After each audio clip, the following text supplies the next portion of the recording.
Leo and the Nightclothes Garden. Leo whispers of monsters. Mother Hedgehog gently reassures him.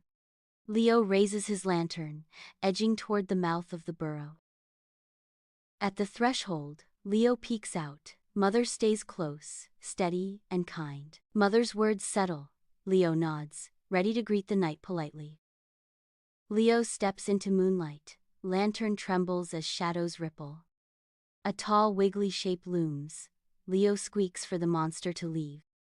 He shuffles closer, discovering the sock. Fear melts into a grin. Farther along, a lumpy shape blocks the path. Lantern rises higher. Deeper in, a spiky giant towers. Leaves whisper his name. By the oak, crickets stitch a lullaby. Shapes rest as friends.